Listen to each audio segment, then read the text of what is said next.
거의 리뷰가 막 많이 달렸어요. 여기 스터디 카페인데 토익 배우는 수강생분들 성적 인증 쫙 해주시고 985점 점수 인증하신 분도 있고 막 그러거든요. 한 달 듣고 그렇게 오르셨는데 여러분 안녕하세요. 이번 강의는요. 교재로는 3페이지고요. 내용은 바로 이 강의와 이 노트가 탄생하게 된 탄생 비화이자 저란 사람은 누구인지 왜냐면 절 모르시는 분들이 들으실 수도 있으니까 거기에 대해서 좀 설명해드리고자 이 영상을 준비하게 되었는데요. 물론 저를 아시는 분들이 많이들 들으시겠지만 네가 뭔데? 토익 강의를 하고 있어? 라고 궁금해 하실 수 있으니까 조금 더 신뢰성을 실어드리고자 영상을 찍게 됐습니다. 일단 3페이지를 보시면서 들으셔도 되고요. 제 얼굴만 뚫어져라 쳐다보셔도 상관없습니다. 일단 저는요 2006년에는 20살이었고 그때 토익을 처음으로 알게 됐으며 여기 제가 편입영어로 편입하기 성공했다 적어놨는데 궁금하신 포인트 이거죠. 그럼 그 전적 때는 어디였는데? 라고 하실 텐데 저는 대구 사람이라서 영남대학교 신소재공학부를 처음에 입학을 하게 됐고요. 왜냐면 저는 문과도 아니고 무려 이과였기 때문에 점수에 맞춰서 공대를 간 케이스예요. 그러다 보니까 저랑 이제 적성에 너무 안 맞아서 공대는 너무 힘들더라고요. 여러분 공대생 여러분들 힘내십시오. 아무튼 그래서 편입을 결심해서 편입 영어까지 공부를 하게 됐고 무려 2년 만에 편입 영어도 되게 오래 걸렸죠. 1년 만에 합격 못했어요.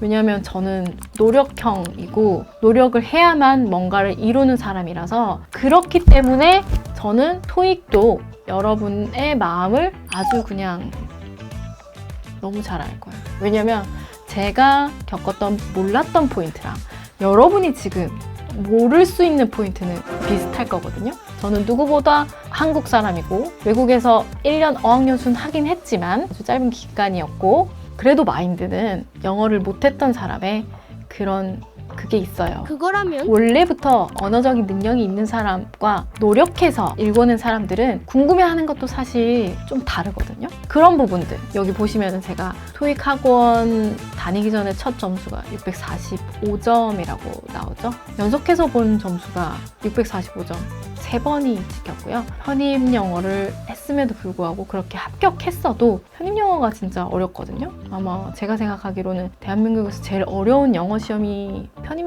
시험이 아닐까 생각을 해요. 토익이란 거에도 점수가 시작부터 좋지 않았고 수능도 좋지 않았고 정말 노력형이고요. 지금도 저는 되게 산만해요. 누가 다리 떨고 막 이러고 스피커 막 이제 잘 안 들리고 막 멀리 있고 이러면은 되게 영향 많이 받는 스타일이라 가지고 차라리 지금이 오히려 속편하거든요. 스킬적인 면도 많이 올라왔고 문제까지 만들 만큼의 수준으로 경제에 달아서 딱 보면 다 맞춰야지 이런 거 아니야 하지만 저는 진짜 노력형이라서 환경에 되게 영향을 많이 받아요. 그래서 평소에 이런 것도 환경적인 연습도 되게 필요해서 시험을 자주 보라라고 말씀을 드리는 거거든요. 자주 가야 그 환경이 조금 익숙해져서 그나마 좀 덜하다. 하지만 저처럼 약간 산만하고 집중이 없는 사람들은 그래도 힘들 수 있다. 그걸 대비해서 실력을 엄청 끌어올려야 된다라는 말씀을 좀 드리고 싶습니다. 시작은요? 학원을 되게 오래 있었어요. 1년 정도. 그때 있으면서 이제 스터디 하시잖아요. 많이들 학원에서.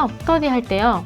그 스터디 원들이 장수생들한테 보통 질문들 많이 하거든요. 뭐 틀리고 이러면. 근데 그때부터 제가 설명을 하기 시작했어요. 스터디 원들한테. 이거는 왜 답이냐면 네 답은 왜 답이 안 되냐면 이렇게 얘기하다 보니까 너무 귀에 쏙쏙 잘 들어오는지 모의고사를 일주일에 한 번씩 봤어요. 시험 성적을 다 이제 다른 스터디원들도 볼 수 있게 등수를 쫙 내거든요. 이제 저랑 스터디하고 나면 점수가 막 100점씩 오르는 거예요. 진짜 이건 실화인데 아마 자료 찾아보면 있을 수 있어요. 그게 이제 조금 다른 스터디원들한테도 이제 너 어떻게 이렇게 100점씩 올렸냐 이렇게 물어보니까 제가 이제 설명을 잘 해줘가지고 아는 게 너무 많아졌다. 진짜 대박이다. 뭐 이렇게 해서 결국에는 지금 여기 써 있는 것처럼 나중에 이제 스터디원들 전부 다 이제 저한테 설명을 듣고 싶어 하다 보니까 차라리 그냥 빈 강의실에서 다 같이 그냥 모르는 거 한꺼번에 질문 받아서 설명해줄게. 이렇게 돼서 칠판에 나가서 그때부터 강사처럼 막 이렇게 설명을 하기 시작했어요. 그러다 보니 이제 학원 관계자 눈에도 띄게 되고 그 계기로 토익 튜터라는 알바를 제의를 받아가지고 해볼게요 해서 알바를 시작을 하게 됐죠. 토익 튜터를 알바하면 뭘 뭘 하냐면요. 방학 달에는 수강생들 되게 많아요. 특히나 인기 강사분들한테는 거의 100명 정도가 강의실에 꽉꽉 찼거든요. 그 시절에는. 지금은 제가 학원을 안 다녀서 잘 모르겠는데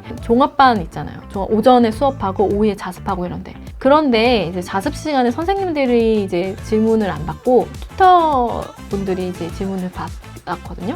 수강생이 많은 데에는 2명이더라고요. 앞에 1명 있고 뒤에 1명 있고. 처음에는 앞뒤로 좀 나눠져서 질문을 막 했어요. 근데 워낙 제가 막 7, 8 또 쓰면서 또 하는 스타일이라 가지고 그걸 하는 거를 좀 귀담아 들으면 다른 분들도 몰랐다가도 막 이렇게 되는 거예요. 나중에는 막 책 들고 질문 답변 저한테 들으려고 막 줄 서 있고 그랬거든요. 그럴 정도로 되게 귀에 쏙쏙 박힌 설명 잘한다로 이제 또 유명해져가지고 다른 파트너 강사님이 되셨던 저보다 훨씬 경력 많으신 분이 토익 강사 해보지 않을래? 라고 제의를 주셔가지고 그 파트너 강사로 시작을 하게 됐거든요. 제가 단독으로 하진 못하고 왜냐면 경력이 없으니까. 그래서 이제 그분이랑 같이 파트너 강사를 하다가 자신감이 그땐 좀 없었어요. 왜냐면은 아무리 질문을 많이 받고 뭐 이렇게 했어도 정식 강의를 오픈한 건 정말 처음이었잖아요. 그래서 조금 더 경력을 좀 쌓고 나름 티칭 기술을 좀 더 쌓고 다시 토익을 해야겠다 싶어서 조금 더 이제 가르치기 쉽다고 생각했었던 그 초등학교, 중학교 영어 선생님을 하게 됐거든요. 절대 쉬운 거 아닙니다. 진짜 초등학교, 중학교 선생님들 정말 존경합니다. 아이들 컨트롤부터가 너무 힘들고요. 부모님 상담하고 뭐 이런 게 너무 힘들고 제가 좀 이렇게 생기다 보니까 이제 남자 중학생 분들이 너무 만만하게 보셔가지고 수업 시간에 집중을 하나도 안 하고 막 수업을 안 듣고 하다 보니 컨트롤이 안 되는 거예요. 그래서 원장님이 선생님은 이렇게 생기셔가지고 아이들이 조금 더 말을 안 듣는 것 같다. 그러니까 약간 카리스마 있으신 선생님들이 되게 컨트롤 잘 하시거든요. 근데 저는 성격상 또 그것도 안 되고 그래서 또 학원을 나오게 돼서 마침 강사 때 이제 같이 제가 또 강남에서 학원에 있었으니까 유명하신 강사님들이랑 실력 있는 강사님들이 되게 많았거든요. 그래서 그때 이제 커뮤니티를 좀 잘 형성해 놔서 소개를 받게 돼서 어떤 소개냐? 연구소를 처음으로 개설하게 됐다. 회사에서 토익 연구소를 만들게 됐는데 거기 이제 초창기 멤버들을 구하고 있는데 한번 지원해서 붙으면 되는 거고 뭐 아니면 어쩔 수 없는 거고 뭐 이런 식으로 해서 지원서 내고 필기시험 보거든요. 연구원 되려면요. 먼저 일단은 필기시험은 또 따로 봐요. 사전에 보고 그게 통과가 되면 그때 이제 토익 성적도 내는 거고 서류까지 다 합격을 하면 그때 이제 또 면접을 보겠죠. 또 이제 면접 때도 대답 다 잘 해야 되고 그래서 아무튼 저는 운 좋게 다 합격을 한 번에 하고 연구소의 첫 멤버로 들어가게 된 거죠. 거기서 이제 굉장히 많은 경험들을 했고 하지만 아시겠지만 회사는 마음대로 되는 게 하나도 없어요. 자기가 만들고 싶다고 뚝딱 만들어지는 것도 아니고 절차라는 게 있죠. 이게 다 막 승인 받아야 되고 제가 원하는 진짜의 그런 콘텐츠가 나오지 않는 거예요. 연구원 분들은 외국에서 석박사 나오고 영어만 진짜 외길 인생 하신 분들, 선천적으로 머리 좋으신 분들, 영어를 언어적인 능력이 뛰어나신 분들이 있다 보니까 저는 정체기를 걸려봤어서 학생들의 포인트를 아는데 사실 뭐 이런 말 해도 될지 모르겠지만 바로 막 만점 나오고 설명 안 해줘도 당연히 이거지 하는 실력자분들 있죠. 그런 분들은 한국인들이 잘못 생각할 수 있는 그런 부분들 잘 모른다고 저는 생각을 하는 편이거든요. 왜냐면 만나본 많은 강사님들이 훨씬 진짜 실력이 너무 좋으신 분들이었는데 도대체 이걸 왜 궁금해하는지 모르겠어 하는 고민을 털어놓으신 분들도 막 계셨기 때문에 근데 저는 알잖아요. 왜 궁금한지, 이게 왜 헷갈리는지, 어디서 헷갈리는지 이걸 보면 무슨 생각이 떠오는지 저는 안단 말이에요. 그런 것들이 회사에서는 해결이 안 되는 거예요. 제 생각을 어필을 해도 그분들의 생각이 그렇다면 그런 거거든요. 회사는 그런 거잖아요. 그죠? 그래서 바로 그만둘 수는 없죠. 왜냐면은 저도 먹고 살아야 되고 경력도 중요하고 한 달 만에 그만둘 수도 없고 그죠? 저는 그래도 한 3년은 채워야겠다 그 정도 딱 있었고요. 보통 이제 3년부터 경력을 인정을 해주니까 그러고 나서 이 연구소를 바로 또 차린 것도 아니에요. 직전에 뭘 했냐면 저는 100평 정도 스터디 카페를 운영했었습니다. 아마 여기 파주 지역 사시는 분들은 저를 아시는 분들이 계실 겁니다. 파주 지역 분들 하이. 그 스터디 카페 안에서도 저는 토익 과외를 했었는데 진짜 많은 분들이 와주셨고 입소문으로만 조금 유지되는 케이스였거든요. 따로 홍보를 할 겨를도 없었고 왜냐면은 100평이 넘는 스터디 카페 회원분들 관리를 하려다 보면 무인 아니었어요. 저는 스터디 카페 안에 또 다른 카페가 있었어요. 진짜 음료 팔고 디저트 파는 그 유인 카페가 있었기 때문에 제가 직접 항상 나가 있어야 하는 그런 상황이라 홍보를 그렇게 할 겨를이 없었다는 거. 세 가지를 한 거죠. 카페도 하고 스터디 카페도 하고 거기서 수업도 하고. 근데 이제 셋 중에서 뭐가 제일 잘 되냐, 뭐 매출로나 뭐나 봤을 때는 가회가 원탑이었습니다. 아침 9시부터 밤 11시까지 그 방학 시즌에는 그랬거든요. 쭉 연달아서 수업만 했고요. 아직 사업장이 지금 다른 분이 받아서 이어가시고 있는데 거기 리뷰를 찾아보셨어요. 가게 이름을 말씀드리긴 힘들지만 개인적으로 질문 주시면 제가 답변을 다 드릴게요. 거기 스터디 카페 어디냐고 물어보시면. 거기 리뷰가 막 많이 달렸어요. 여기 스터디 카페 토익 배우는 수강생분들 성적 인증 쫙 해주시고 985점 점수 인증하신 분도 있고 막 그러거든요. 한 달 듣고 그렇게 오르셨는데 제가 이 강의도 가회에서 했던 것보다 더 많은 걸 정말 녹여놨거든요. 제가 이때까지 데이터가 되게 많잖아요. 근데 기존 8+1종 PDF는요. 해석에 그렇게 집중하는 독학교재가 아니죠. 할 수도 없고, 왜냐하면 해석이라는 게 설명을 듣지 않고 독학으로 하는데 좀 진짜 무리가 있어요. 뭐 직역, 의역 이렇게 두 가지로 나눌 수 있지만 그 의역이 도대체 어떻게 이렇게 됐는지, 그리고 단어 하나하나의 뉘앙스를 뜯어서 설명하기는 정말 힘들거든요. 특히 독학교재로 분량이 백과사전처럼 될 수도 있기 때문에 그래서 제가 준비한 게 이 강의입니다.